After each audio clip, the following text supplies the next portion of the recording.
nous. Bonjour Régis. Bonjour.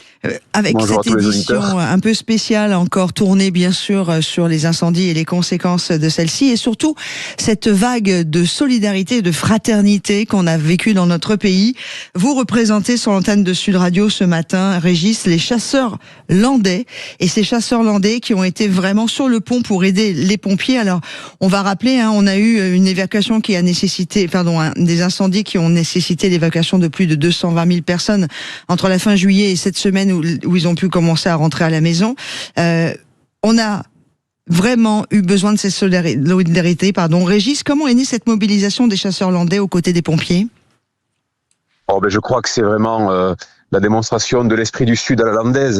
Dès le vendredi matin, donc nous avions appris par la préfecture, par les municipalités que il y avait peut-être un petit peu besoin d'aide, que la logistique n'était pas encore très opérationnelle. Et avec mon président, Jean-Luc Dufault, que vous avez eu déjà sur l'antenne, il a fallu quelques heures pour que le réseau des chasseurs landais se mette en place. Et par la solidarité, par notre réseau qui est assez présent sur tout le territoire, nous avons pu acheminer dès le vendredi après-midi de quoi faire plus de 1000 repas. On pensait peut-être que ça allait être un petit one-shot, 1 ou 2 jours, et en fait, vous voyez, on y est toujours. La Fédération des chasseurs des Landes donc a pris un petit peu la logistique de ces repas tous les jours, entre 1000 et 1500 repas par jour. Aujourd'hui, beaucoup d'unités ont rejoint leurs casernes respectives. Donc il y a moins de monde aujourd'hui. Les incendies sont maîtrisés. Ils ne sont pas éteints, mais ils sont maîtrisés. Et donc aujourd'hui, nous faisons notre dernier repas. C'est aujourd'hui que la Fédération des chasseurs donc accueillera les derniers pompiers. On pense qu'il y aura entre 150 et 200 pompiers encore aujourd'hui à midi. Et on essaiera, comme toute la semaine, de leur faire quelque chose d'assez sympa. Et vous les recevez où ? Je crois qu'aujourd'hui, ils vont être gâtés.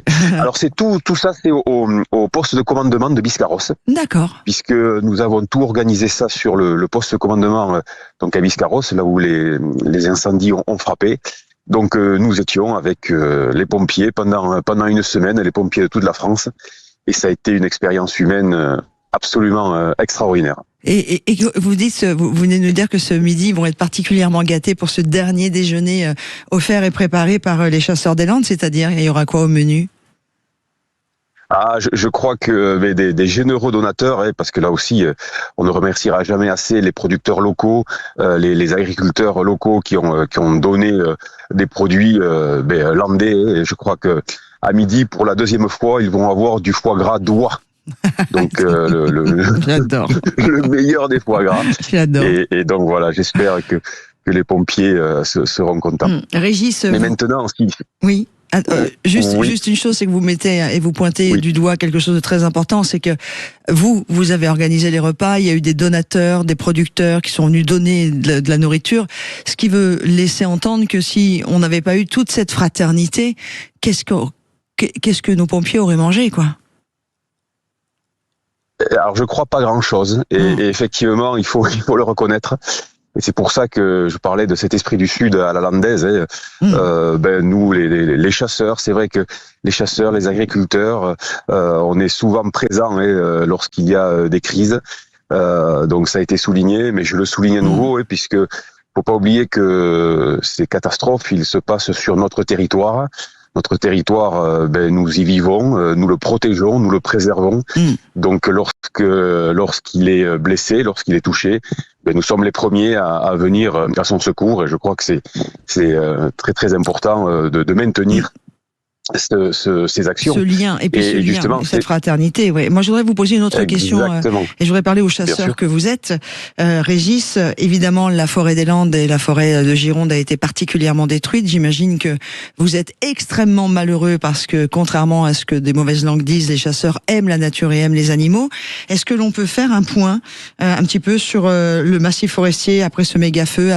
Vous en êtes où? Vous avez regardé un peu ce qui se passe et comment allez-vous aider la nature et la faune à reprendre tout doucement sa place? Bien sûr, c'est une excellente question, puisque maintenant, comme les feux sont maîtrisés, notre fédération se met déjà au travail.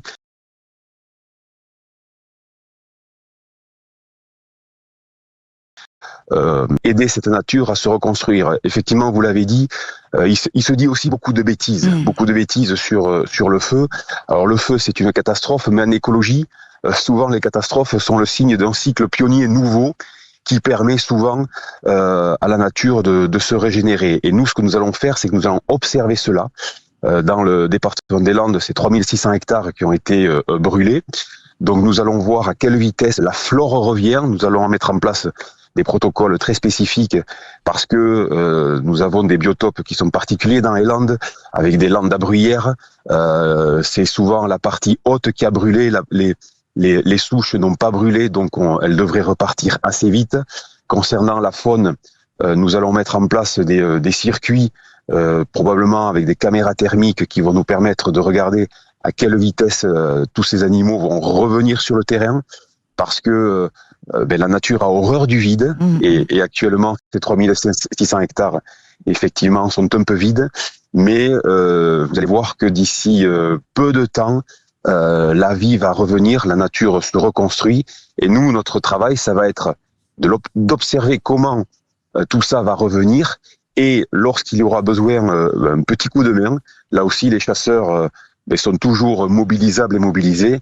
Par exemple, on va pouvoir réimplanter des bandes enherbées sur des milieux stratégiques pour pouvoir doper un petit peu le retour de la flore et éventuellement permettre à des animaux de s'y nourrir. Je pense notamment aux grands animaux, dont les cerfs, les chevreuils.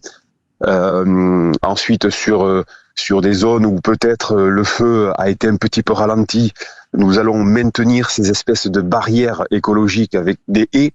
Nous avons un énorme programme sur la restructuration des haies dans le département des Landes, et peut-être que ce sera aussi là, de façon réfléchie, stratégique, cet hiver, d'installer des haies avec des essences locales et adaptées pour bien sûr, pour redynamiser ce biotope, et en même temps, parce qu'il faut toujours prévoir, si jamais de nouvelles catastrophes arrivent, on voit bien que les grandes haies de feuillus ont quand même bien ralenti les feux sur cette forêt de pins maritimes.